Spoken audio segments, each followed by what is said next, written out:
Purihin po natin ang Panginoon. Minsan pa. Sige po.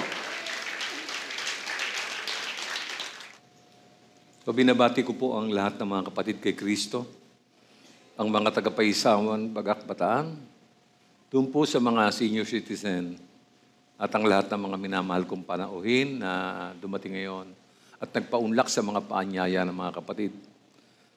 Mapagpalang umaga po sa inyo lahat. Purihin po natin muli ang Panginoon. Huh? Sige po, ibuhos natin ang pagpapala sa Panginoon sa Kanyang pangalan. No? Huwag natin titipirin sa papuri ang Diyos. Alam niyo, pag tinipid natin ang Panginoon, masama po ang effect niyan. No? Ha? So bago tayo magsimula, inanyahan ko po munang lahat na tumayo at tayo po'y manalangin ng isang maikling panalangin. No? Panginoon Diyos, Ama na siyang nagpapasakdal sa aming pananampalataya, karapat-dapat ka sa aming mga papuri at pagsamba. Iniligtas at inarago mo kami sa wastong pananampalataya. Tulungan mo nga po kaming patuloy na magtiwala sa iyo, na sambahin ka sa Espiritu at katotohanan. Nawa, ang aming mga papuri ay magbigay ng luwalhati at karangalan, Panginoon, sa iyong banal na pangalan. Mahal ka namin, Panginoon, kaya nananabik kami na makapiling ang iyong banal na presensya upang patuloy ka naming maitanghal sa aming mga buhay at sambahin. Ama namin, nagpapasalamat kami lahat na nakatitipon sa iyong templo ngayong umaga. Inihiling namin na ipadama sa amin ang iyong mainit na yakap habang nakikinig ng mahalagang mensahe mula sa iyong mga salita. Lumalapit kami ngayon habang ipinapahayag namin ang aming pagtitiwala at pag-asa sa iyo. Maging ilawan nawa ang aming paanan, ang iyong maningning na liwanag habang kami humahayo sa iyong pangalan. Punuin mo nawa ang aming mga puso ng kaunawaan sa salita ng katotohanan at biyaya. Ikaw lamang ang dapat na mahayag, kaya ang iyong abang alipin ay maging anino lamang sa iyong likuran. Hinihiling namin ang lahat ng ito bilang pagpupuri at pagsamba sa iyong dakilang pangalan, sa dakilang pangalan ng iyong anak na si Jesus. Amen. Praise the Lord! Sige po, makakaupo na po tayo. No? As we all know, ang bagong taon po ay nagsimula na. No? Ngayong umaga, hindi po ako mangangaral ng mahaba o kaya ay magbibigay sa inyo ng mga karagdagang alalahanin. Sa halip, gusto ko pong gamitin ang panahon na ito upang bigyan kayo ng inspirasyon. No? Ngayon pong 2024, pagkakataon na ito para sa lahat upang, siyempre, makapagsimula po ng tama. No? Kailangan natin gamitin ang bawat araw upang magkaroon ng impact ang taong ito sa buhay natin. Pero huwag po natin kakalimutan at tandaan natin na wala pong mababago sa taong ito kapag hindi tayo kumilos.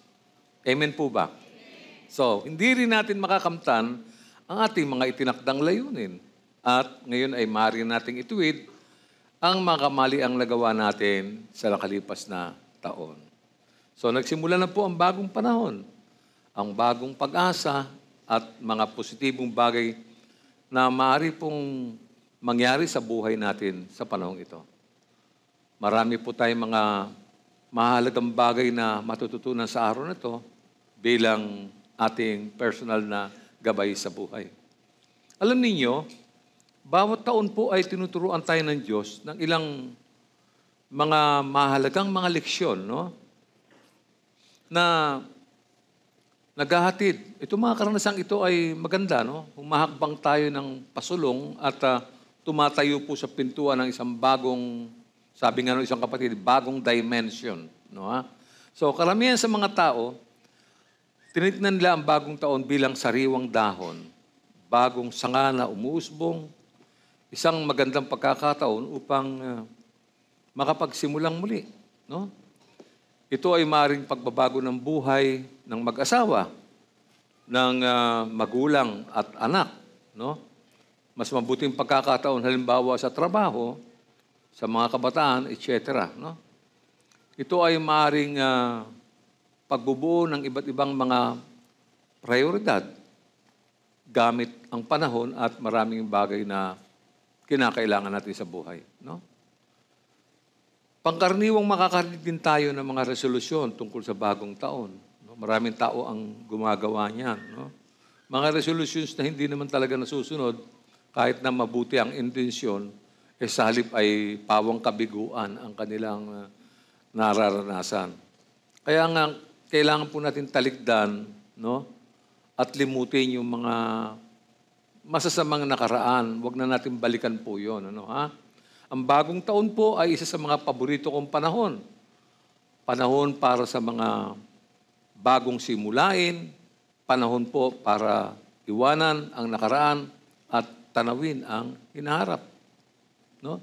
Para sa atin, ang mga nangangailangan po ng matibay na pananampalataya sa bagong taon, wala pong mas mahusay na dako upang magsimula liban sa, siyempre, sa banal na kasulatan. Walang aklat na higit na may pag-asa liban po sa Biblia. No? So ano po sinasabi ng Biblia tungkol sa pagsisimula ng taon? I-refresh ko lang kayo. No? Sa tradisyon ng mga Hudyo, sa tuwing magsisimula ang taon, isang traditional na pagdiriwang po ang kanilang ginagawa tuwing sasapit ang buwan ng Setyembre o Oktubre. No? Ito ay panahon po ng Rosh Hashanah. Sa literal po, ito po yung pinuno ng taon. No? Ang Rosh Hashanah po ay minarkahan nila bilang simula ng araw ng pagkamangha o kaya ay the days of awe. No? 10 araw na yugto ng pagsisisi at pagsisiyasat sa sarili. At yun namang huling araw ay tinawag nilang Yom Kippur o ang araw ng pagbabayad sala. Mahalaga sa kanila mga tradisyong ito at ginagawa nila ito taon-taon. Katunayan, itong Yom Kippur na ito ay itong pagbabayad sala no, na ginagawa nila, sinasamantala ito ng mga Muslim, no, ng mga kaaway nilang bansa. Kasi dito nagtitipon-tipon, kagaya na nangyari po nung 7 ng last year, no? Sinalakay sila ng mga kaaway nila at marami po namatay, marami ang na-hostage at hanggang ngayon hindi pa ho nakikita yung iba, yung mga namatay, no? Kasi yung Yom Kippur na yan ay ginagawa talaga nila yung tradition every year, no?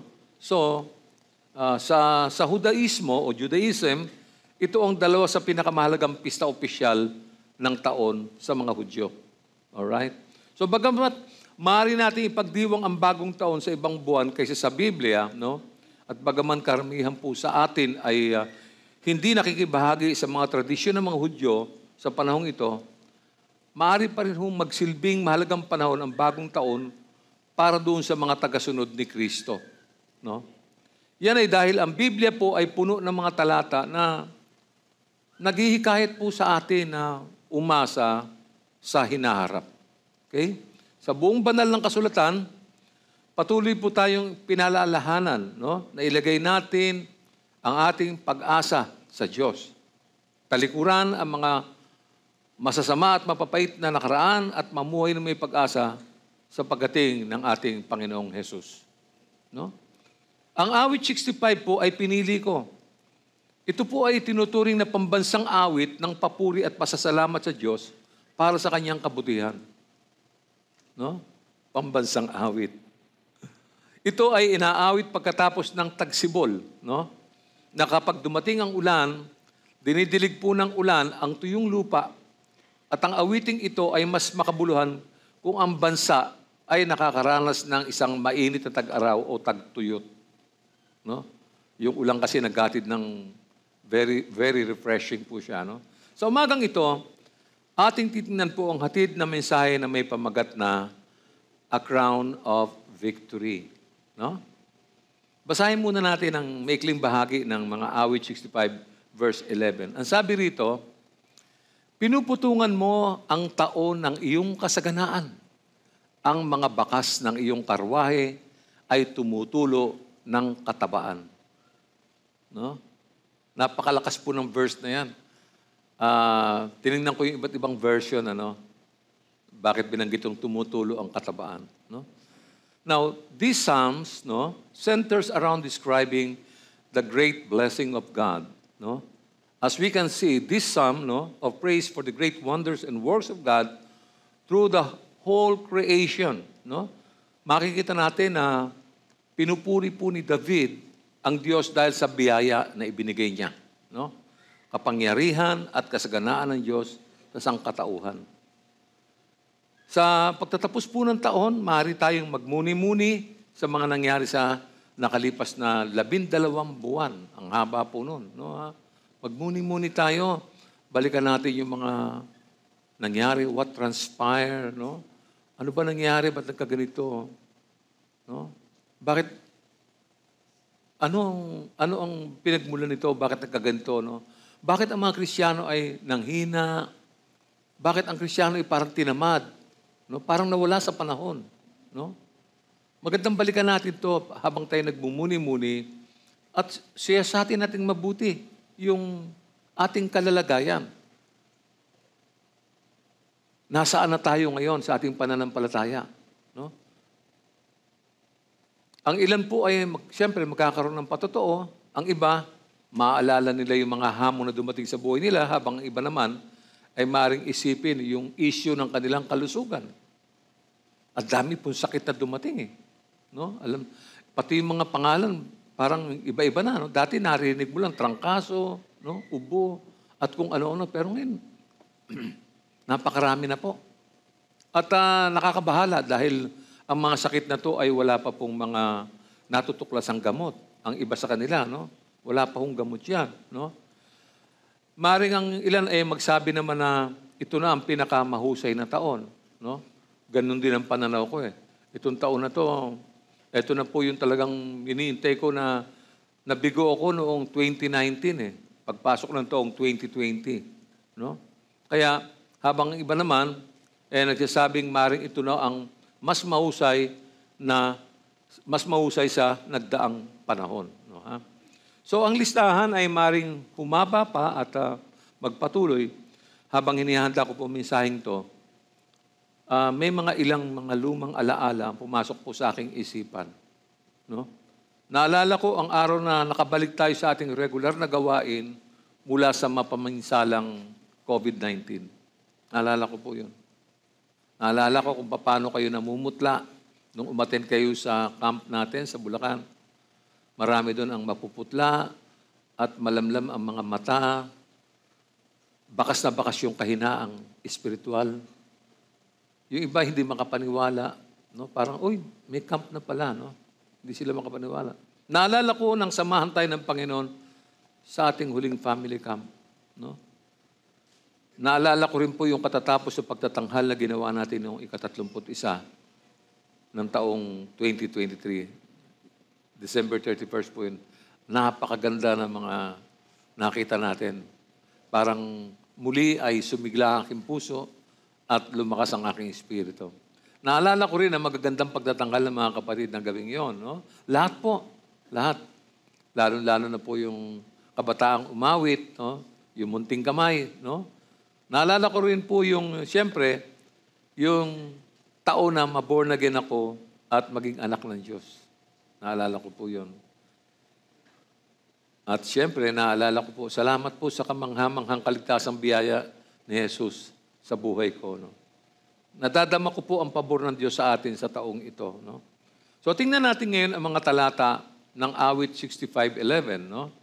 Kung saan ay nais kong ibahagi sa inyo ang tatlong mahalagang bagay tungkol sa pabor ng Diyos sa taong ito. Yung favor ng God sa atin for the year 2024. No?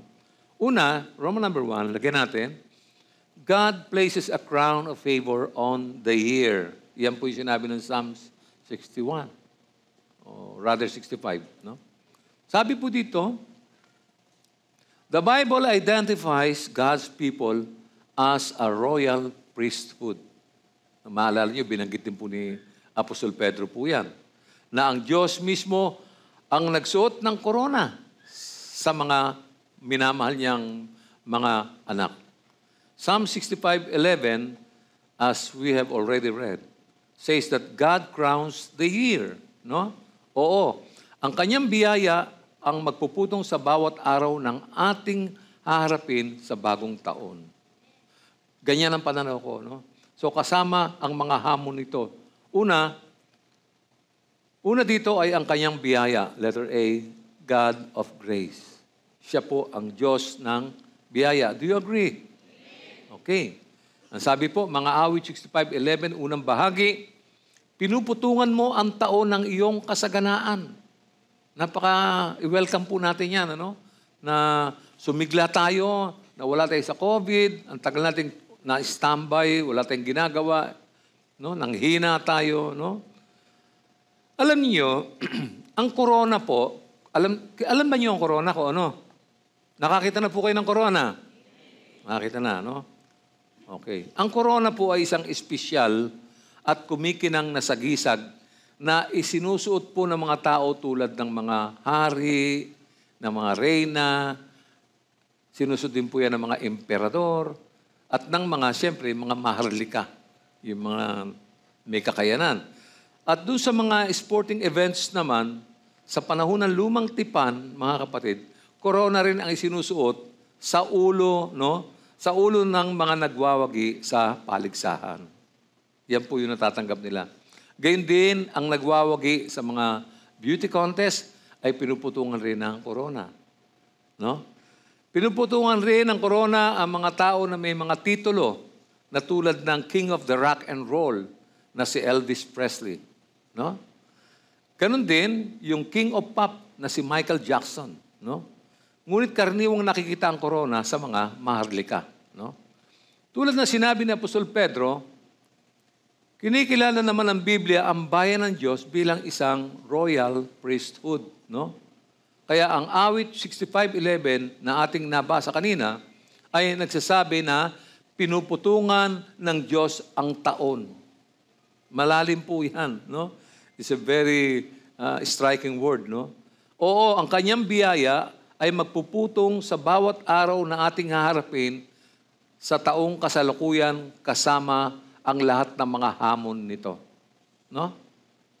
So tingnan naman natin kung anong uri ng corona ang binabanggit ni Apostol Pablo sa Biblia sa kanyang liham po kay Timoteo na masusumpungan natin sa 2 Timothy chapter 4 verse 8. Ang sabi niya ganito, makakamtan ko na ang koronang nakalaan sa mga matuwid. Sa araw na iyon, ang Panginoon na siyang makatarungang hukom ang siyang magpuputong sa akin ng korona. Hindi lamang sa akin, kundi sa lahat ng nananabik sa kanyang pagbabalik. Amen? Sino po nananabik sa pagbabalik ng ating Panginoon Jesucristo? Amen. Para sa kanila yan, yung mga taong nananabik.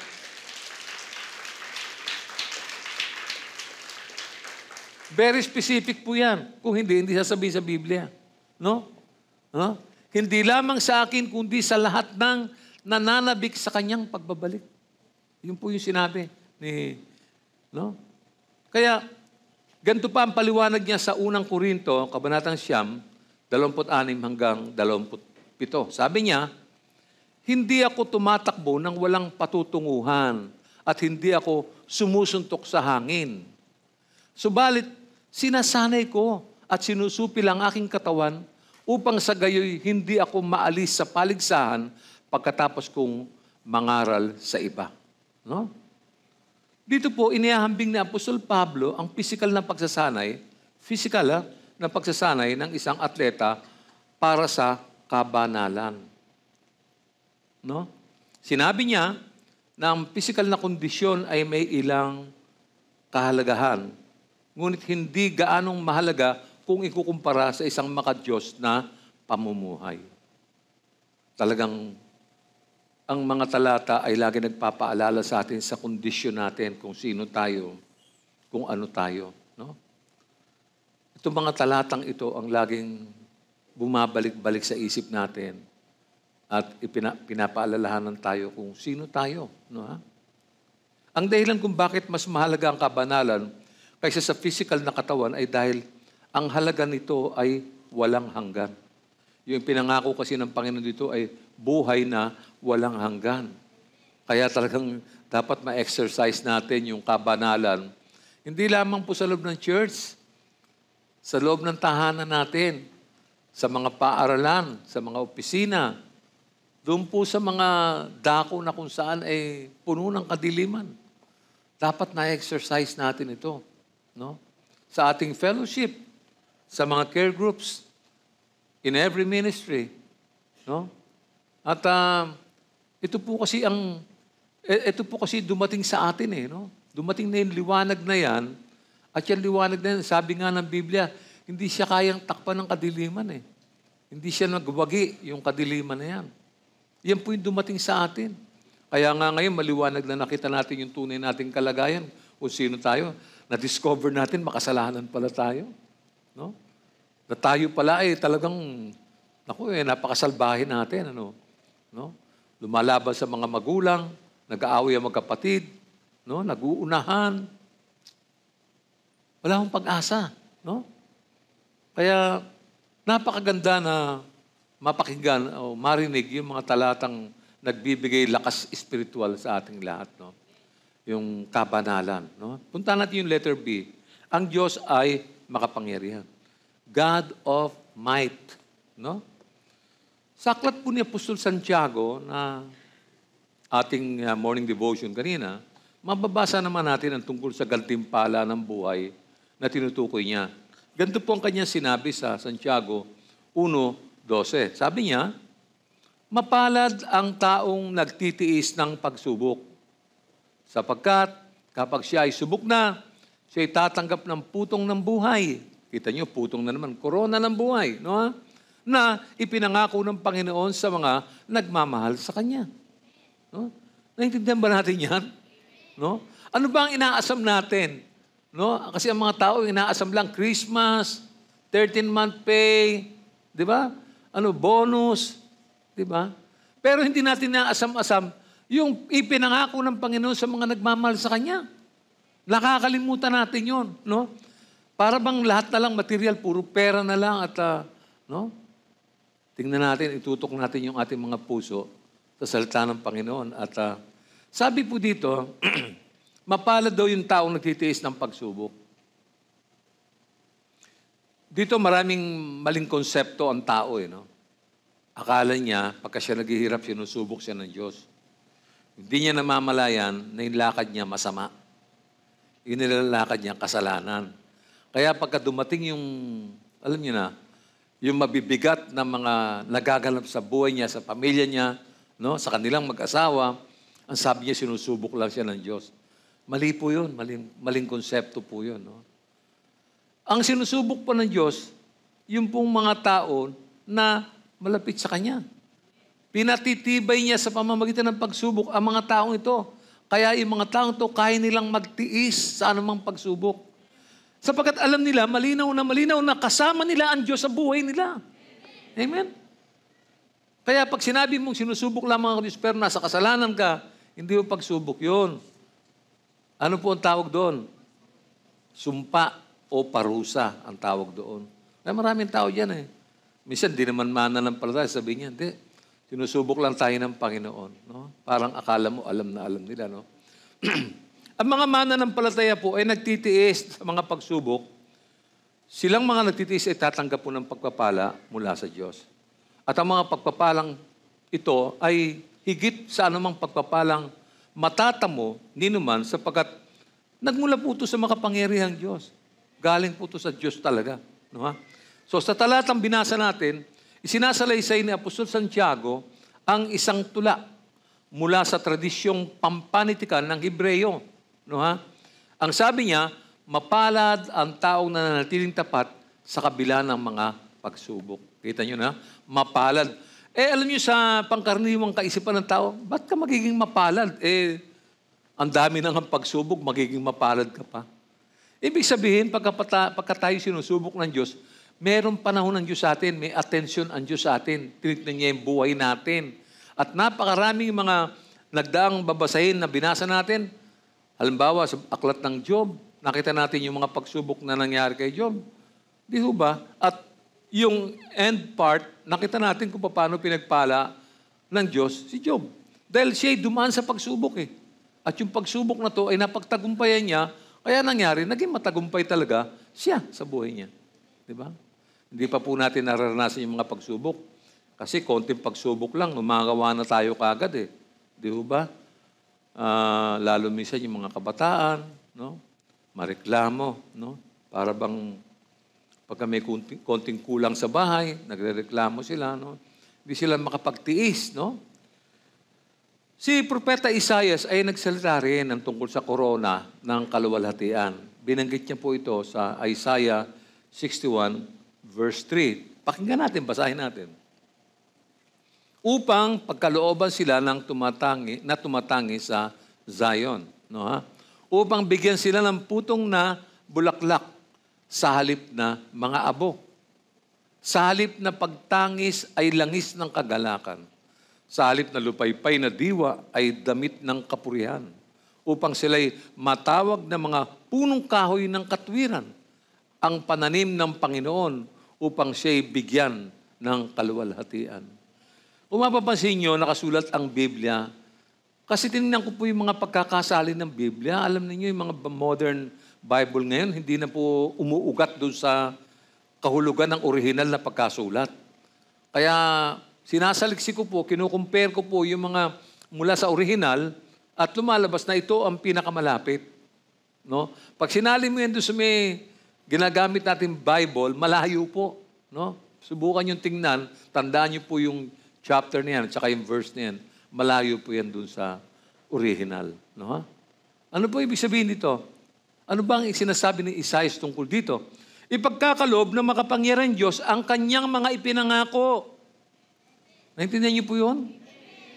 Tutuparin at ipagkakalob na makapangyarihan Diyos ang lahat ng kanyang mga ipinangako. Ganun po yun. Para nakahang na naman ang church ngayon. Ano pa? Ano yun? Loading. Sabi ng mga kapatid, sabi ng isa, Amen! Yung mga iba, nakahang lahat. Ha? Gising tayo, gising.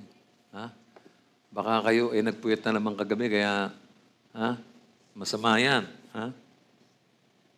Sabi rito, manalangin tayo at makinig upang malaman natin ang ibinigay na si Jesucristo, ang katwirang ito sa atin para sa kanyang kaluwalhatian.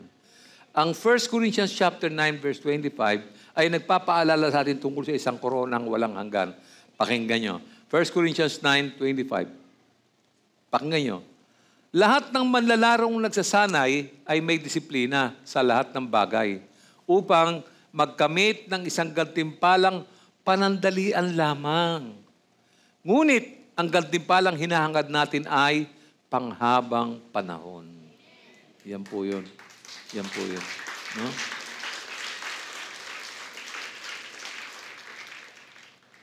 Siyempre, mga athlete, ano lang naman yan eh. Naalala ko yung isang boxer, kung minsan napanood ko sa YouTube eh. May isang boxer na hindi siya masyadong, hindi, medyo kilala rin siya. No? Kaya lang itong boxer na ito ay hindi niya naalagaan yung kanyang buhay.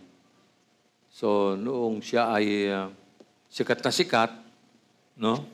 Marami siyang natanggap na mga belt, corona, at kung ano-ano pang mga nagloko siya sa buhay niya.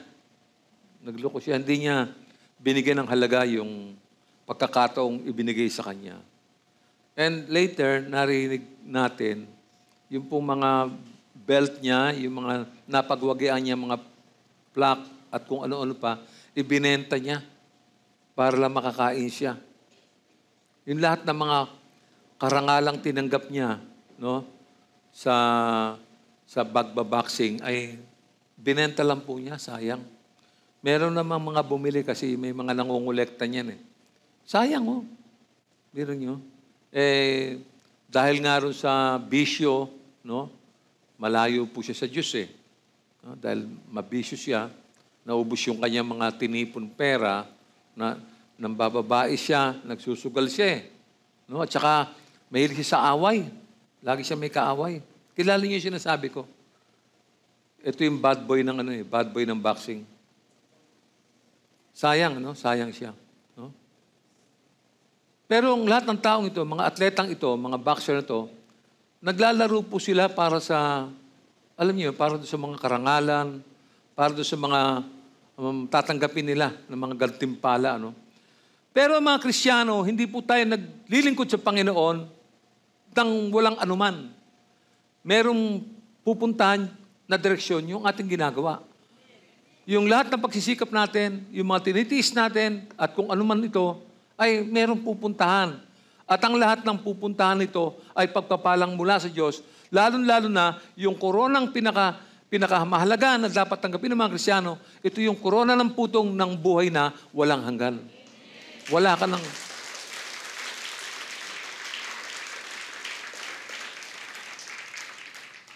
Hinihikayat po dito ni Apostol Pablo ang mga Kristiyano na ingatan yung kanilang mga pamumuhay. Listen ha, ingatan yung kanilang mga pamumuhay. Ibig sabihin talagang sa buhay ito, meron kang mga bagay na iingatan. There are times na parang kang tumutulay sa alambre. Alam mo yun, maingat ka dahil baka malaglag ka. No? May mga ganyang problema na dapat natin talagang ingatan. Ano, ha?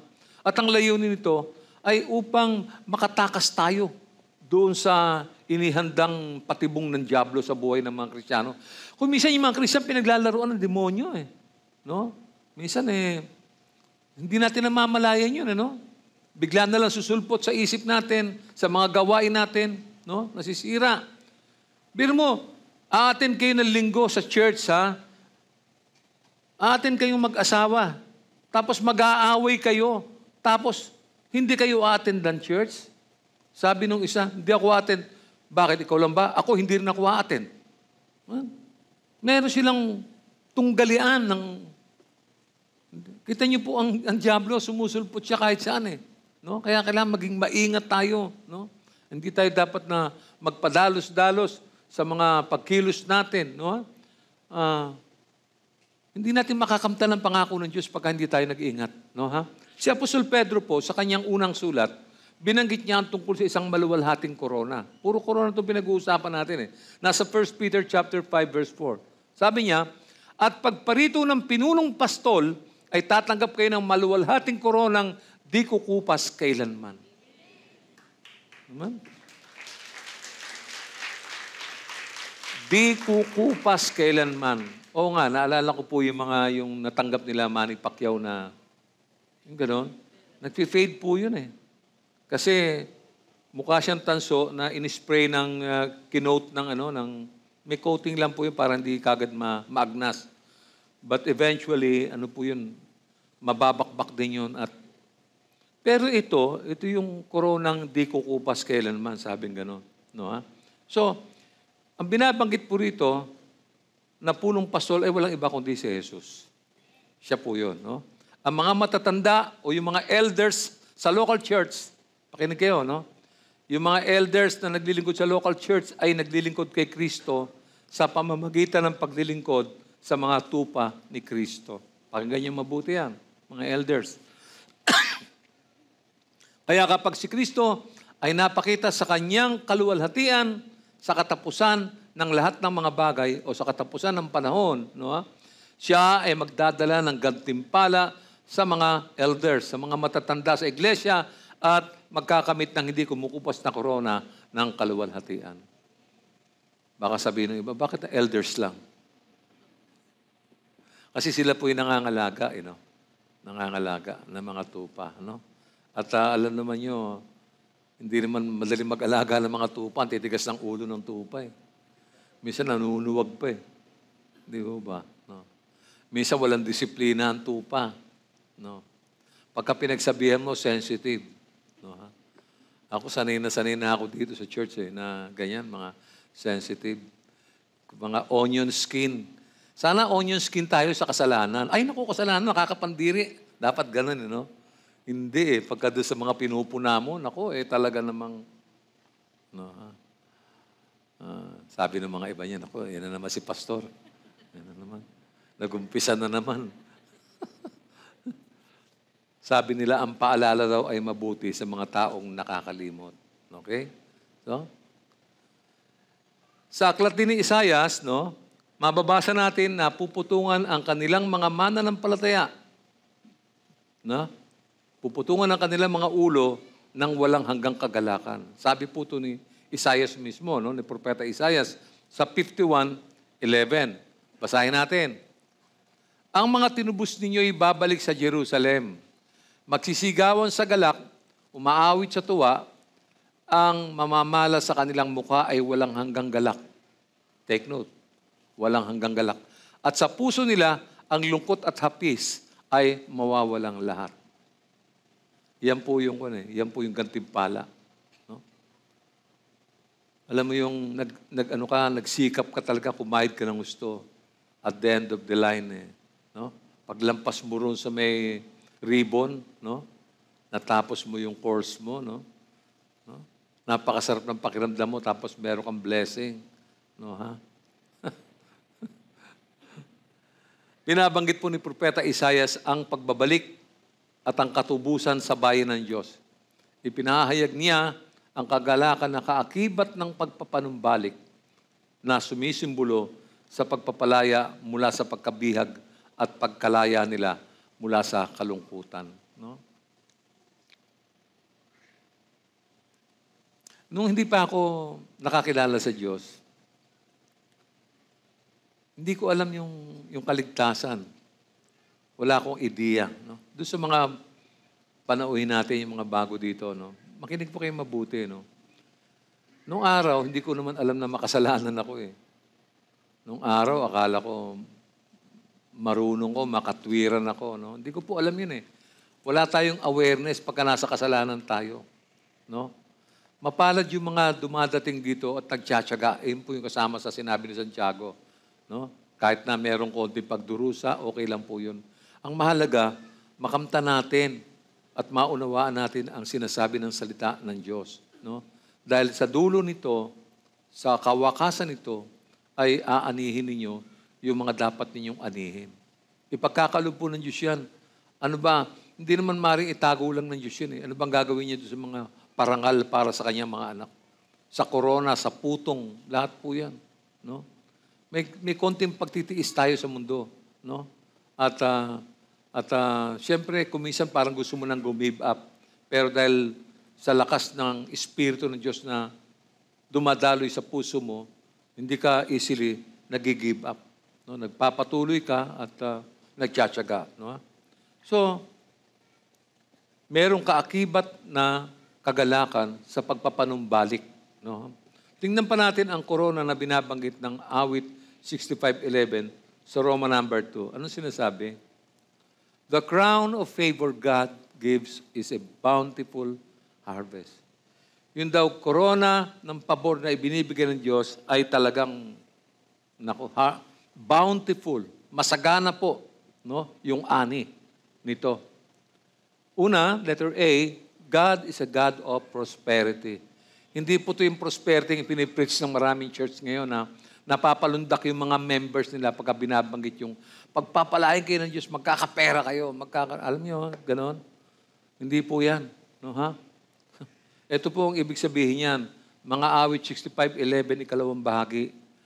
Ang mga bakas ng iyong karwahe ay tumutulo ng katabaan. Kita nyo nakalagay doon ang Biblia. Yan na po yung direct translation niya. Alam ba, tinitingnan nyo, ano bang ibig sabihin ng katabaan? Yung fat. Sumisimbolo po siya ng prosperity, ng maluwag na buhay. No? Hindi yung gipit ka lagi. No? Tumutulo, labis-labis yung katabaan.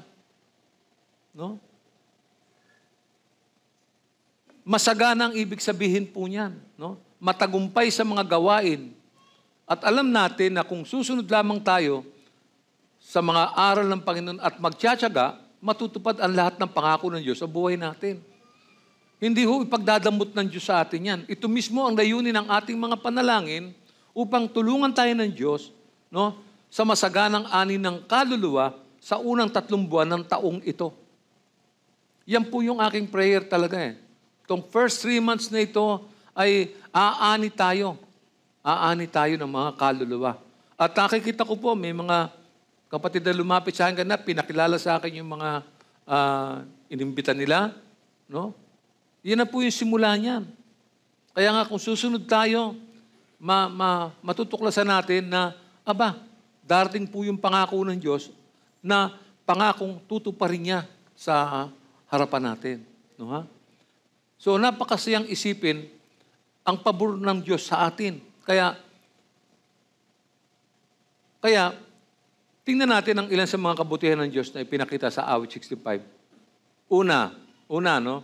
Sumasagot siya sa ating mga panalangin. Amen po ba? Amen. Mababasa po natin ito sa verse 2 ng awit 65. Ano sabi niya? Pagkat siyang panalangin nila iyong dinirinig, dahilan sa kasalanan, lahat sa iyo ay lalapit. Yung buong 65 na chapter na yan. No? Pinatawad niya ang ating mga kasalanan. Amen. Sino po ang pinatawad dito ng Diyos? Amen. Totoo ba ito? Amen. Verse 3. Bunga nitong pagkukulang, kaya kami nalulupig, gayon paman, patawad mo'y amin pa ring nakakamit. Kita niyo po yun? No? Ano pa po? Pinupuno niya tayo ng mabubuting bagay dito sa kanyang templo. Kitang-kita natin kung paano niya pinaunlad ang bawat isa sa atin. Kitang-kita na po yan. Hindi natin pwedeng idinayan. Ang kanyang mga gawain ay nakikita sa buhay ng kanyang mga anak. Sa verse 4, ito mababasa natin. Silang mga hinirang mo upang sa templo manahan, silang mga pinili mo'y mapalad na tuturingan. Magagala kaming lubos sa loob ng templong banal dahilan sa dulot itong pagpapala sa nilalang. Namnamin ninyo ang mga talata at para ma-internalize ninyo at maintindihan nyo na ang Diyos ay nangungusap sa inyo personally sa umagang ito. Don't take it for granted. No?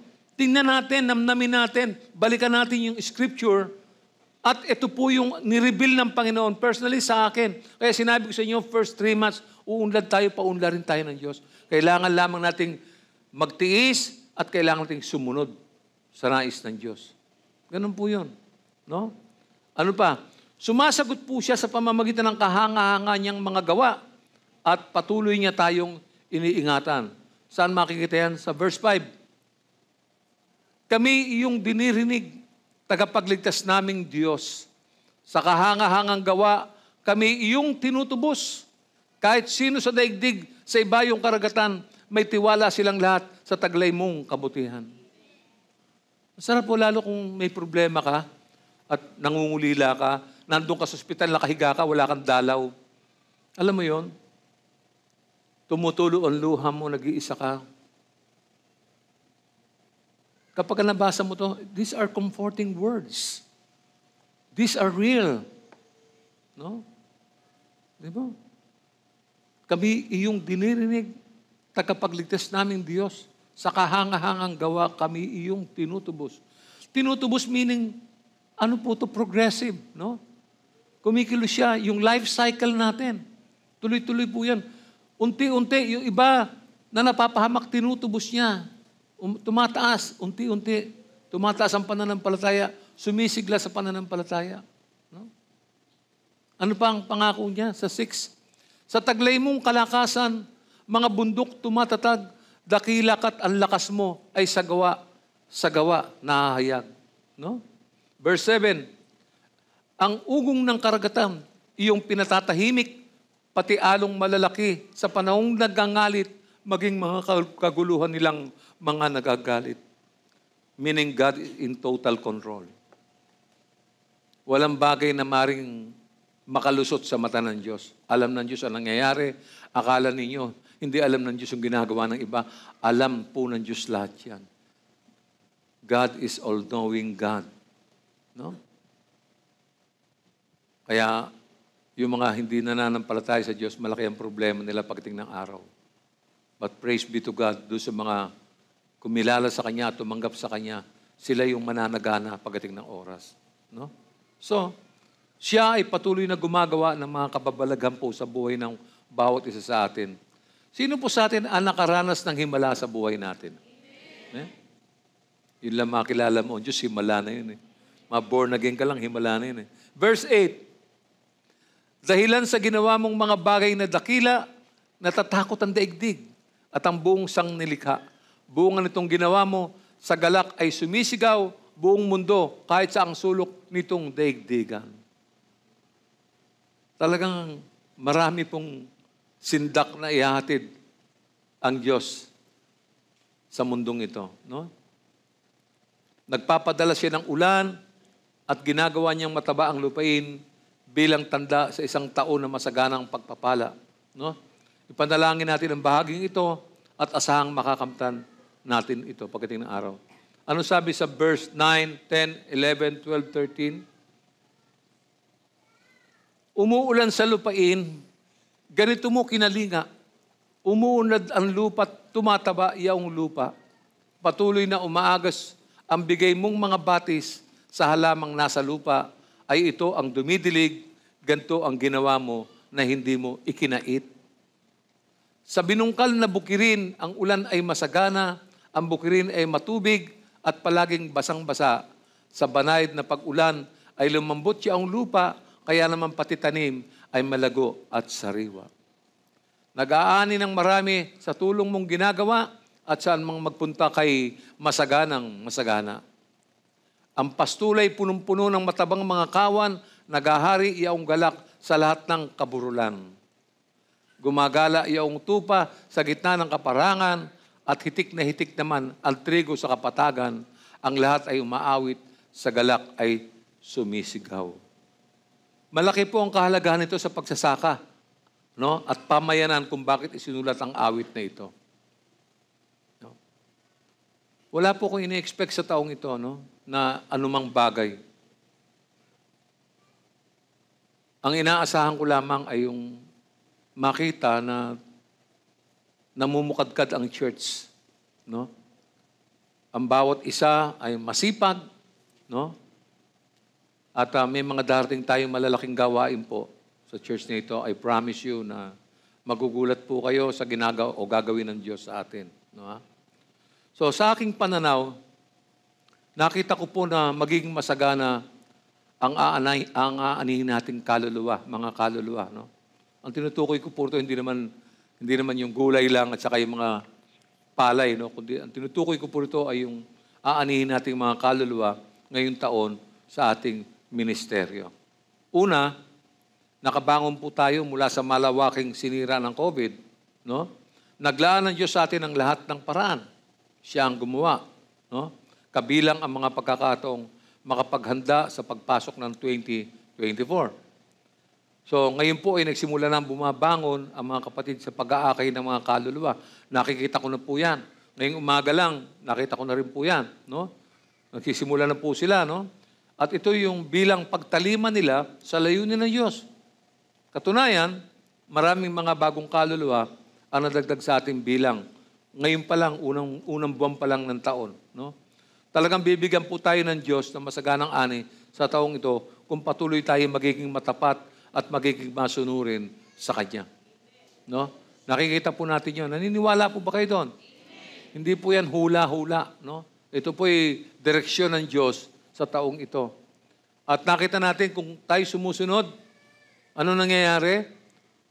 May bunga po yung pagsunod na yan. At maganda ang bunga, mabuti ang bunga niyan. A man of God said, ito po ay sinabi, hindi ko na malaman kung sino. Sabi niya, maaaring kulang tayo sa yaman, ngunit hindi tayo magkukulang sa mga pangangailangan. Naintindihan niyo yan? Maaaring kulang tayo sa yaman, ngunit hindi tayo magkukulang sa mga pangangailangan. Bakit? Sino nagsusupply sa atin? For my God shall supply all your needs according to His riches glory in Christ Jesus.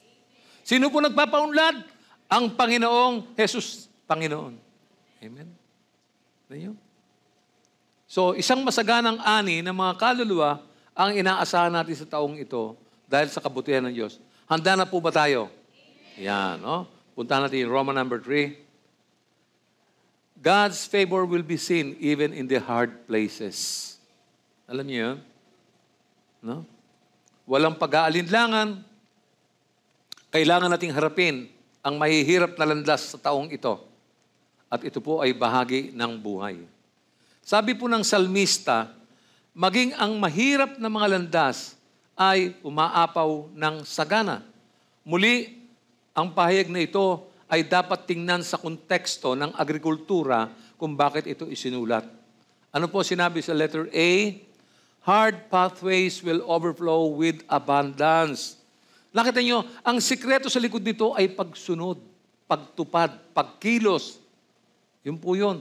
Pag wala po yung gagawin mo, wala po yun. Wala ito. No? Kaya mayroon yan dahil mayroong pagsunod. No, ha? Ang kasaganaan ng Diyos, ang binabanggit po dito, kahit na sa mga pinakamahirap na sandali ng panahon, kahit na ano pa, kahit mainit, kahit umulan, paalalahanan po natin ang ating sarili bago, tandaan nyo ha, bago masakop ng Israel ang lupang pangako, kung matatandaan nyo, those of you who have read the Bible, no ha? Ano po nangyari? Bago masakop ng Israel ang lupang pangako, kailangan nilang tawirin ang ilog Jordan at kailangan nilang ibagsak ang pader ng Jericho. Meron silang effort na ginawa ron, mga kapatid. Inutusan sila ng Diyos, sinunod nila yung utos ng Diyos, bumagsak ang Jericho at nakuha nila ang Jericho. Kaya nga isang quotation ang nagsabi ng ganito. Ano po sabi ng quotation na ito? Kung dadalhin tayo ng Diyos sa mababatong daan o daanan, bibigyan niya tayo ng matibay na padyapak. Sino po nakakaintindi nun, ng quotation na yun? No? Ulitin ko po. Kung dadalhin tayo ng Diyos sa mababatong daanan, bibigyan niya tayo ng matibay na panyapak. Yan. So, ibig sabihin, mag-ready na kayo. No, ha? Tapos na yung mga panahon ng mga paisi-isi tayo rin sa church. No? Tapos na po yun. No? Ngayon, seryoso tayo. Trabaho na po tayo. Okay? So, ang awit 61 po ay tungkol sa kasaganaan. Pagkatapos po ng tag-araw, ang nakalipas sa taon ay parang dry season sa church. Tandaan niyo yun? Wala tayong inani, no ha? Gayun din, tuyon-tuyo rin yung inyong mga ministeryo. Maaari tayong magsama-sama at manalangin upang makita natin ang kasaganaan ng Diyos na nag-uumapaw sa mahirap na landasin ng bagong taon. No, ha? Sabi ko sa inyo kanina, hindi ko po hahabaan yung message na to. Sa akin pong pagtatapos, no, ha? Habang inihahanda natin ang ating mga puso na makitang natutupad ang awit 65 sa taong ito, tandaan po natin yung ating bahagi. O yung mga late ha, paalala ko lang ha, mahiya na kayo sa sarili nyo, sa Diyos. Pagka kayo tumutungtong sa pintuan at late kayo, dapat may konting guilt kayo, mahiya naman kayo, no, na isipin ninyo. Makikipagtagpo tayo sa Panginoon, Diyos na makapangyarihan eh. Tapos pinag-aantay ninyo. No? Wala na pong late. Tapos na po yung panahon na yun. No, ha? Yung mga, nakikita ko yung mga late dito. Sige, tumingin ka pa sa akin. Nakikita ko kayo, kala nyo. Nako. Yan. Baguhin natin yan. Wala na, hindi na tama yan. Parang pag nakita ko kayo, talagang, alam ba niyo yung, yung kung pwede lang magasgas yung balat mo pag tinitigang kita. Umuusok, alam mo yun. Nakakahiya sa Panginoon eh. Di ba? Imagine niyo, so, di ba sabi ng Bible, 2 or 3 that gathers in my name, there am I in your midst. Right? Amen? O tapos ikaw naman late ka. Tapos pagkakit mo na hagdan, pasilip-silip pang ganun. Kung may tao na. Mahiya naman tayo, no? Huwag na natin gawin yan, 2024. Baguhin na yan. No? No?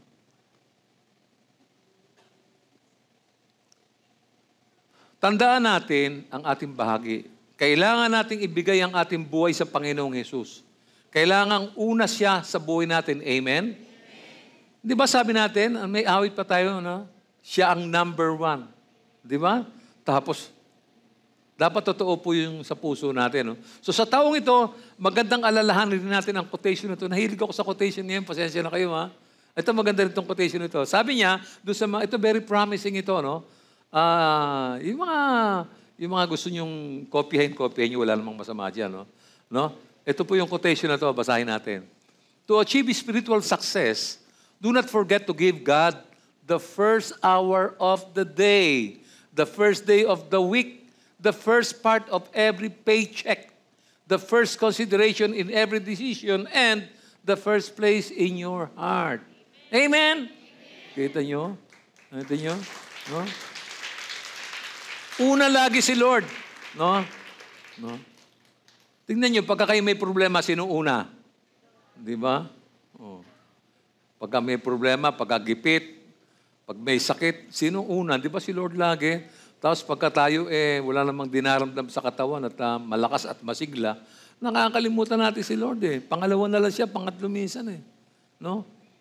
So ito ang pinakamainam na paraan para makapagsimula at magtagumpay tayo sa taong ito. No?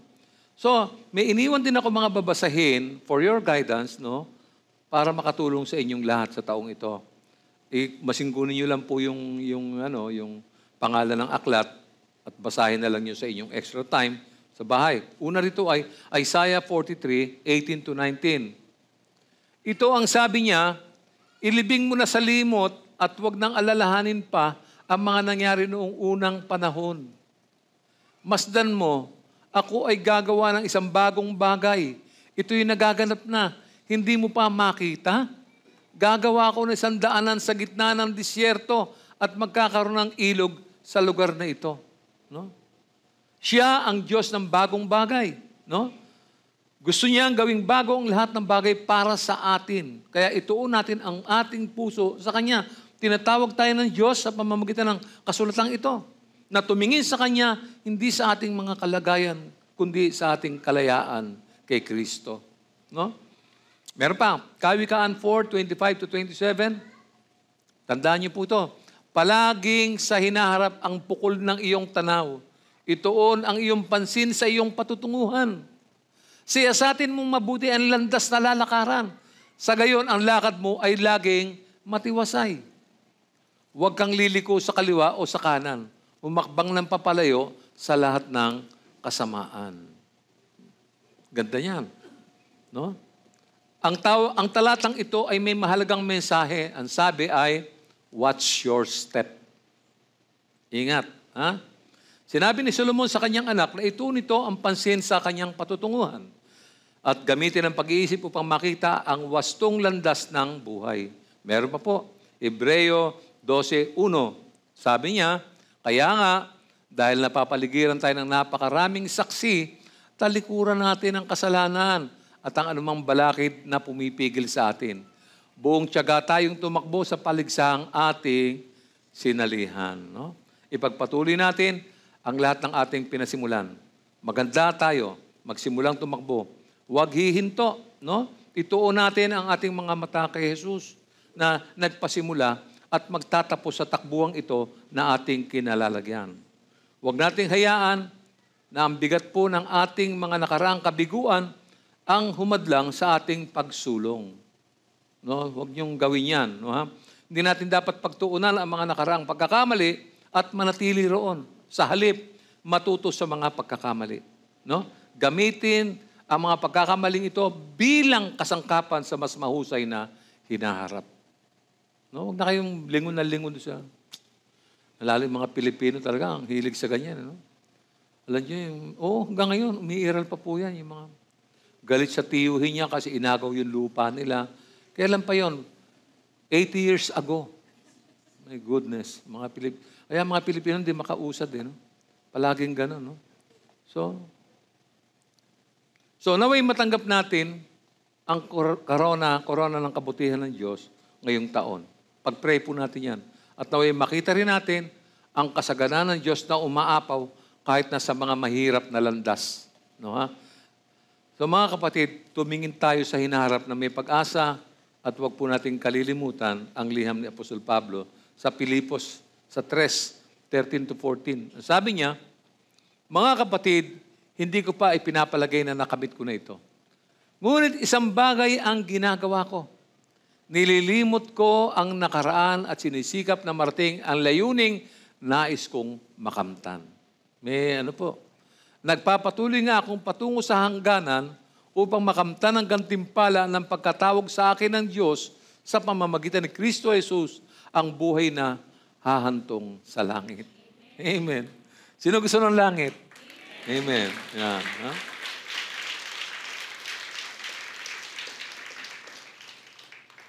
Naiksilan tayo, no? Pag-aaralan ko ngayon ng preaching na maiksi lang para hindi po makatulog yung mga members. For your benefit. No? Pero surprisingly, wala akong nakitang aandap-andap na ganyan. Ha? Oh. Pinagmamastan ko hanggang sa may dulo, kita ko eh. Sabi ko, tingnan ko nga itong mga... Meron nakikita ko naduduling eh. Alam mo yung... siguro, sana tulog ng maaga, no? Sabado. Huwag niyo kayo magpupuyat ng Sabado. No? Ang ganda. Ngayong umaga, wala akong makitang na wala. Gising lahat. O magaling lang magtago.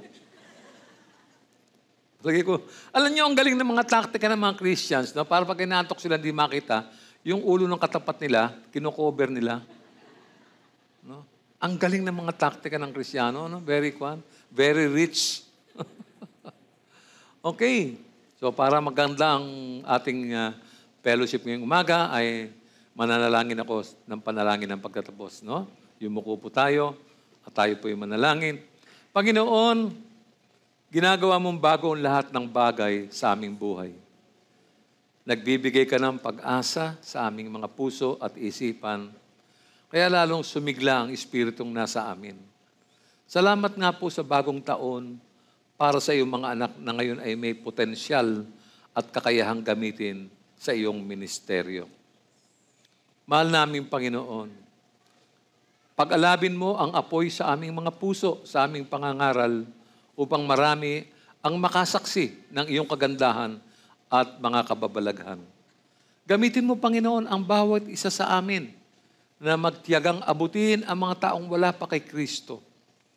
Naway makapakitid kami sa iyo ng kaluguran, magpakailanman, at mabuhay na nagpupuri sa iyong maluwalhati at banal na pangalan. Maraming salamat, Panginoon. Tumayo tayong lahat at tanggapin natin ang pagpapala ng Diyos. Tanggapin natin ang pagpapala ng Diyos. Aliwin nawa kayo ng ating Panginoong Jesucristo at ng ating Diyos Ama na umiibig sa atin. At dahil sa kanyang kagandahang loob, ay nagbigay sa atin ng hindi nagbabagong lakas ng loob at matibay na pag-asa. Bigyan nawa kayo ng matatag na kalooban upang maipahayag ninyo at maisagawa ang lahat ng bagay ng mabuti. At ang lahat ng pinagpala ay magsabi ng Amen. Purihin natin, mag-fellowship tayo at magbatihan ang bawat isa.